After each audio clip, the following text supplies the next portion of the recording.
We're here in the former man cave where it's slowly being transformed into a kid's playhouse.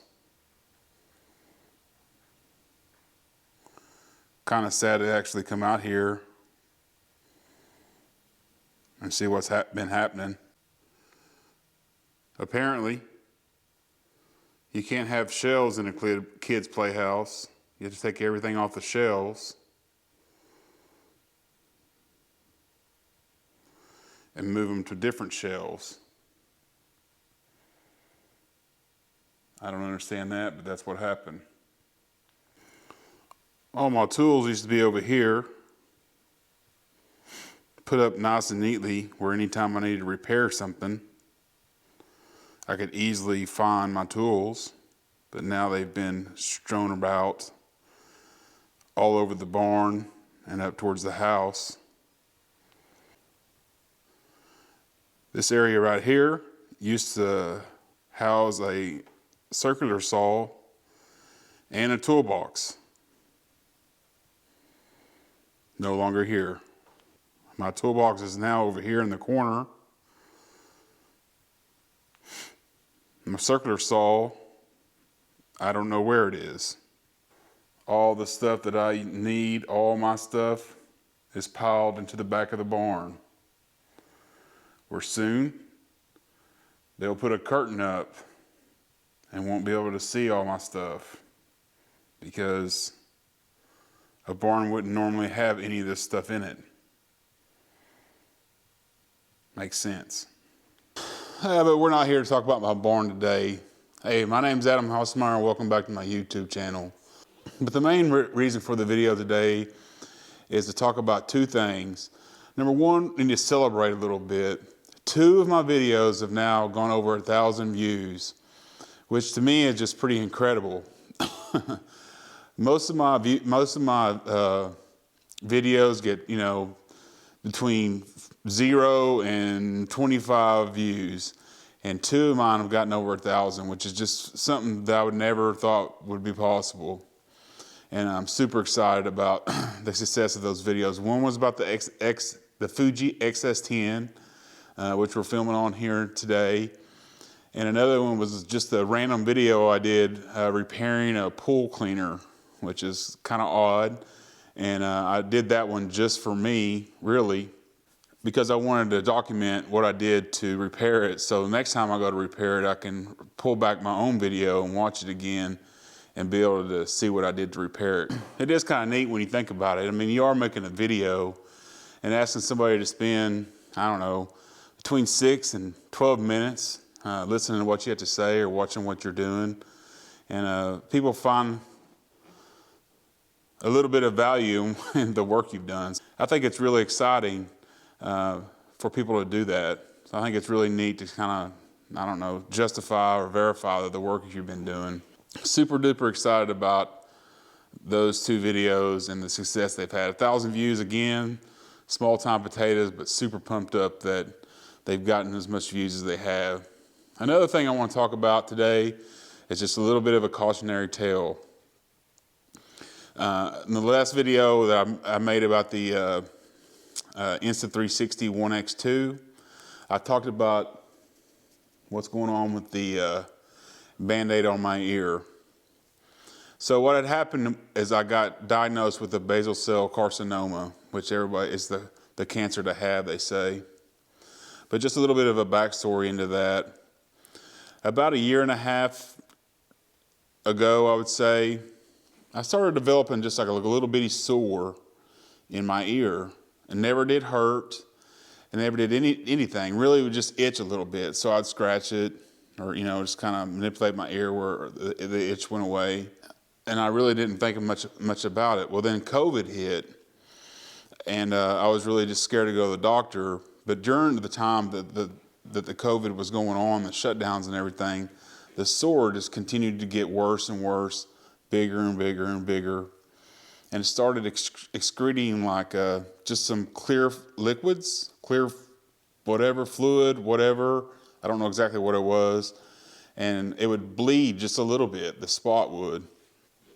So I finally, after the COVID kind of died down a little bit, decided I would go in and get it checked out. So I went just to the normal clinic here in town. When I went in there, they gave me some cream to put on there, some antibacterial cream. So I used that for a while. It had absolutely no effect. And they decided to take a culture on it. They sent the culture off. It came back negative. So I didn't know, they didn't know what it was. I didn't know what it was. So they sent me to the ear, nose, and throat guy. The ear, nose, and throat guy looked at it. He didn't exactly diagnose it right away, but he kind of wanted to treat it like it was an infection. So he gave me some like powder stuff to put in my ear, and I used that for a few weeks. Then I came back to see him. Well, that powder did help things a little bit. It kind of scabbed over the sore a little bit. We thought it was. We both agreed that it was helping out. So I just thought it was going to go away, and that was going to be the end of it. Well, he scheduled me in for a follow-up appointment. Well, before that, I noticed that it was not improving as much as it was before. Like it would scab over a little bit with the powder stuff, but then it would come back the next day and be secreting the clear fluids and bleeding a little bit, itching, basically the same as it was before. So really the powder stuff didn't really help at all. So he prescribed the cream again, which was the same cream that the other doctor prescribed me. I didn't know that until I got back to the pharmacist. It was the exact same cream that the previous doctor had prescribed. So I used it for about a week. He brought me back in. We both agreed that there was no improvement with the cream or the powder. None of that was helping. So he did a biopsy of it, and he sent that off. And about a week later or so, he called, his nurse called me back and diagnosed it as a basal cell carcinoma and suggested I go do the Mohs surgery. When you're talking to the doctors and everything, they pretty much describe the Mohs surgery as no big deal, but it is a big deal, okay? They deaden it up really good. They don't put you under, first of all, which is okay, I guess. They deaden up really good, and you can't feel anything. But they're taking a pretty big hunk of flesh. What they do is they cut around the edge, they cut it out, and they test around the edge of what they cut out to see if they got it all. If they didn't get it all, they come back and cut some more out and test the edge of that. If they didn't get it all, they'll come back and cut some more. Luckily, it only took 2 times for me to get as much as he could out. And again, this one is in my ear. So he got out as much as he could, but he couldn't get all the basal cell carcinoma had grown down into my ear canal. And he said that, and he told me that before the surgery, that he probably wouldn't be able to get all the way down into my ear canal due to the just where it is. He didn't have the instruments to do that. So he got all that he could out. Then he sent me over to ear, nose, and throat guy there in Oklahoma City. And now the ear, nose, and throat guy is going to have to go in, cut more out of my ear. And again, they test that to see if they got it. It's kind of the same procedure, but they do it differently. I mean, he's going to put me out. He's going to have to go in with his little micro tools or whatever, and cut some more skin out of my ear. They send it off for testing to see if they got it all. If they got it all, they're done. If not, they have to go back and cut some more. That whole routine over again. And then after that, he's going to have to go in, put some skin grafts in to repair what is gone.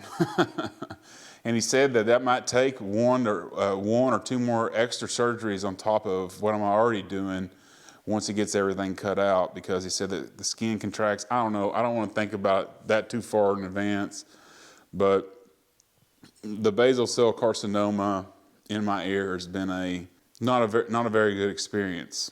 So I won't go into all the gory details of the Mohs surgery. There's tons and tons of videos out there online. You can either watch them or don't watch them if you're going to go in for this type of surgery. It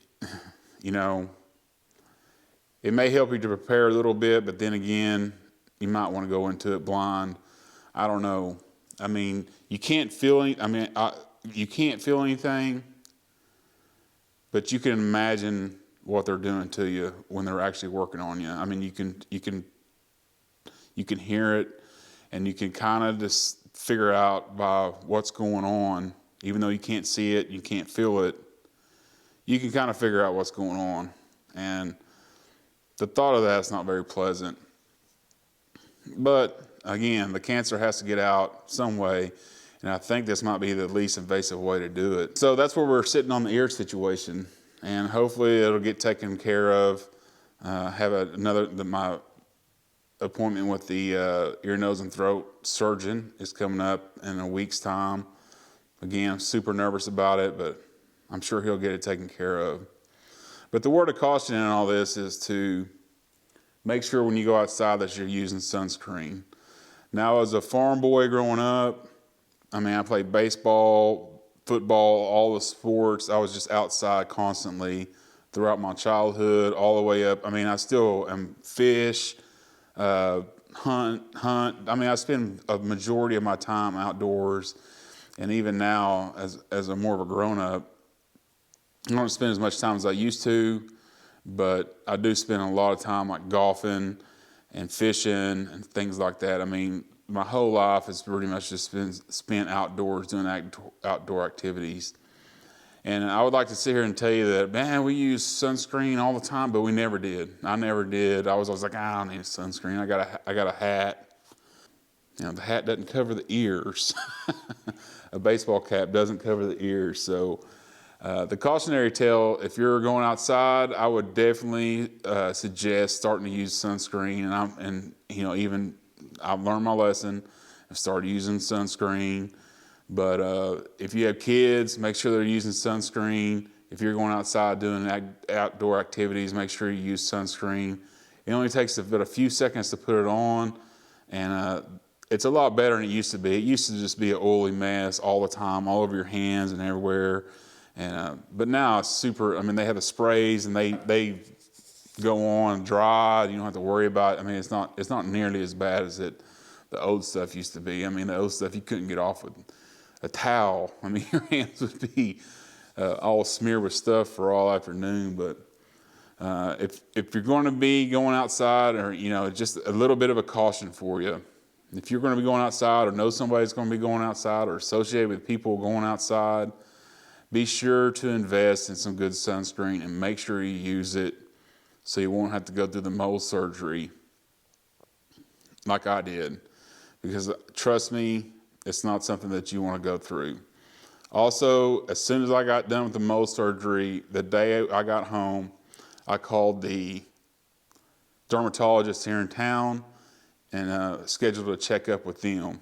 I think it's important to do that at least once or twice a year, just to make sure that anything like if I'd have been scheduled up with them, they would have caught the ear thing a lot sooner than it would have otherwise. Being a guy, you're just like, I don't want to mess with it. I don't have to go to the doctor. I don't go to the doctor. I don't go to the doctors, But you need to check up. It's kind of like going to the dentist. It's preventative maintenance of your skin. So I would highly suggest, and I'm going to as well, I want to schedule an appointment with a dermatologist for yearly, if not bi-yearly, checkups, because I do not want to go through that Mohs thing again. Or if I do go through it, I want it to be a much smaller procedure than it was this last time, because I consider what happened to my ear a pretty major event. At least for me it was. So anyway, just a little bit of celebration for my videos. Super excited about that. And a little bit of cautionary tale about your health and about what I went through with a basal cell carcinoma. Anyway, thanks for watching. Hope you've enjoyed the video. We'll catch you on the next one.